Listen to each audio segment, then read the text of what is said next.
یقیناً آج 180 ووٹ وزیر اعظم شہباز شریف کو اعتماد کے ملے، اس پہ خوشی ہے ہاؤس کو، ووٹ دینے والوں کو بھی، مگر اس سے بڑا دکھ ہے، چیک کرو کہ اس سے بڑا دکھ یہ ہے کہ جب 7 سال سے پاکستان کے اندر فیصلہ سازوں نے، اداروں میں بیٹھے لوگوں نے جو فیصلہ سازی کی، جو ایک 7 سال سے سرکس چل رہا ہے، اس کا تھوڑا عشر اشیر ابھی سردار اختر مینگل صاحب اس کا اظہار کر رہے تھے۔ یقیناً یہ ایک دن کے مسائل نہیں ہیں،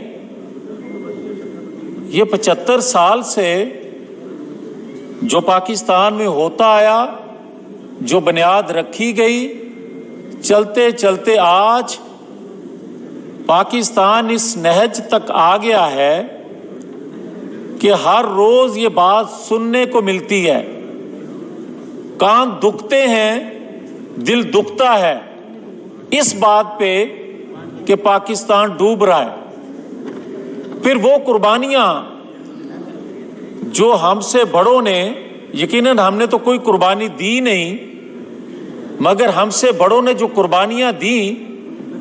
دکھ ہوتا ہے کہ ان قربانیوں کا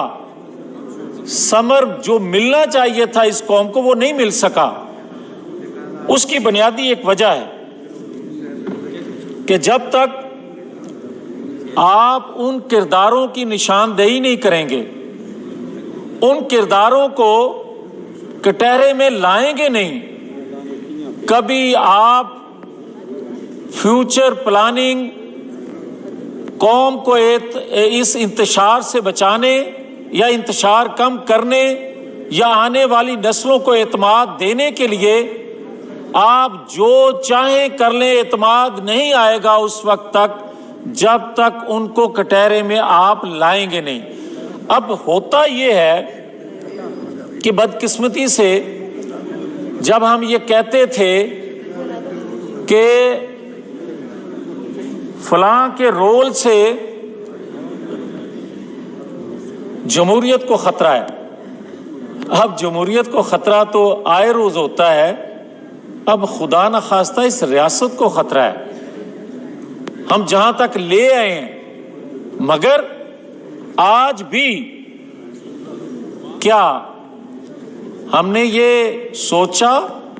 دیکھا، جانا اس بات کو کہ آج سے کچھ عرصہ پہلے جب چند جرنیلوں نے مل کے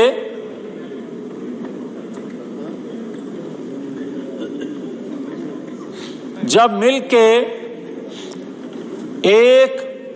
پروجیکٹ جو ہے وہ لانچ کیا، تو اس میں پھر ہم خیال ججوں نے اس کو گود لیا، نیب اور میڈیا میں ہم خیال لوگوں کو ساتھ ملایا، اور 4 سال اس پاکستان پر مسلط رکھنے کے بعد جب وہ پروجیکٹ جو ہے وہ فیل ہوا تو ایک ادارے نے تو کہا کہ ہم نیوٹرل ہیں، ہم سیاست میں مداخلت نہیں کریں گے۔ ہمیں وہ سن کر ہی خوشی ہوئی، وہ آنے والا وقت بتائے گا کہ کتنے کوئی نیوٹرل ہیں، کتنے نہیں، مگر کیا باقی جو ادارے تھے یا باقی اداروں میں بیٹھے لوگ تھے، کیا وہ نیوٹرل ہوئے؟ جب میں یہ بات کرتا تھا کہ آج بھی اس کی سہولت کاری ہو رہی ہے،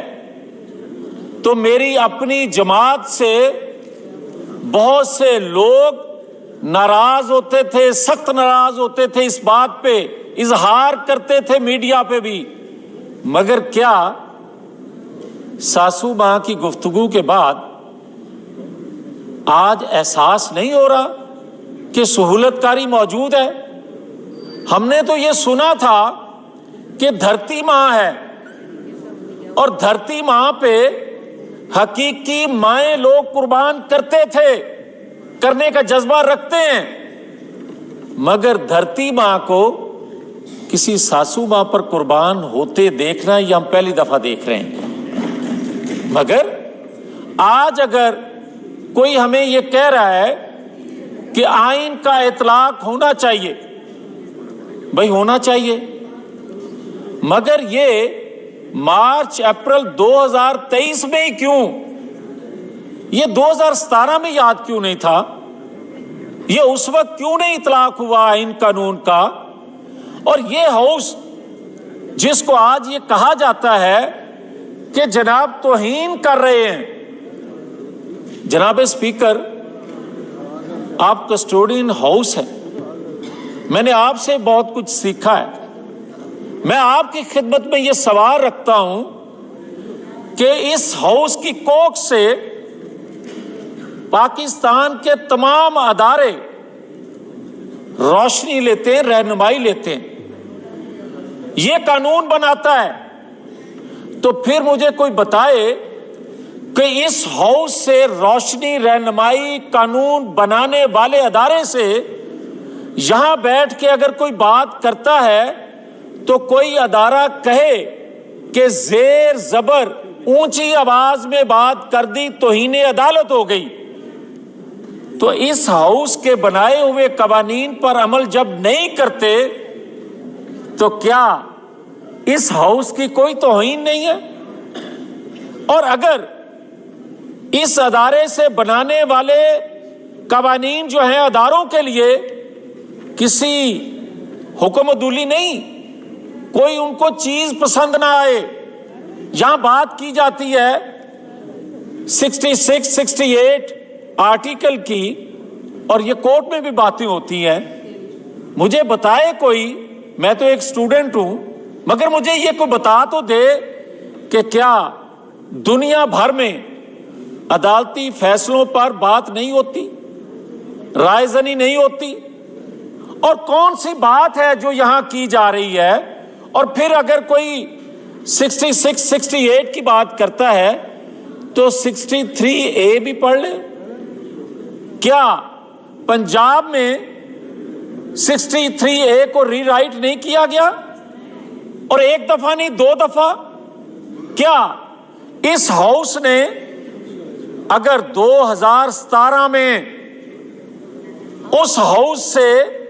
اس ساتھ والی بلڈنگ سے، سفید بلڈنگ سے جو آئین قانون کو توڑا جا رہا تھا، انحراف کیا جا رہا تھا، اس وقت یہ اسمبلی کھڑا ہو جاتی تو پھر 68(3) ری رائٹ آئین کو کرنے کی کسی کو جرت نہ ہوتی؟ پھر یہاں بیٹھ کے جو آپ کی سیٹ پر قاسم سوری نے رول ادا کیا،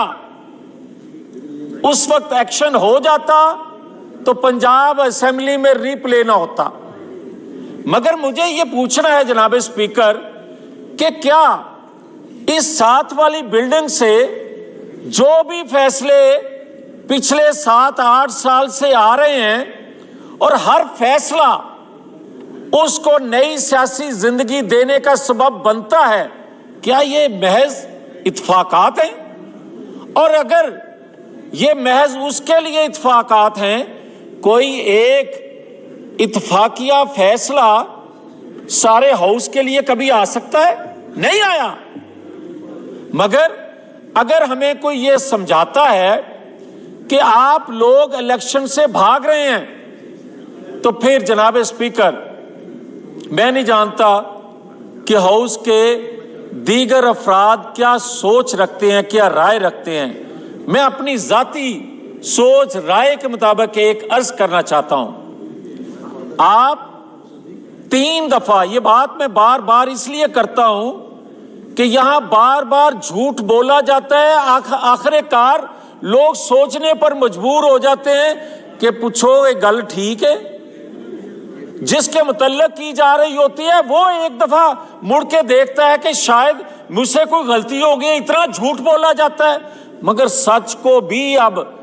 2 3 4 دفعہ ضرور بولنا پڑے گا تاکہ لوگوں کو پتا چلے حقائق کیا ہیں۔ مجھے یہ بتایا جائے کہ 3 دفعہ نواز شریف کو جنرل انتخابات میں 3 مرتبہ الیکشن سے باہر رکھ کر اس کی جماعت کو الیکشن لڑنے پر مجبور کیا گیا. اس جماعت نے پھر بھی الیکشن لڑا. کیا یہ ساتھ والی بلڈنگ کا حق نہیں ہے کہ وہ پوچھے کہ ایک جماعت کو یہاں جو بات کی گئی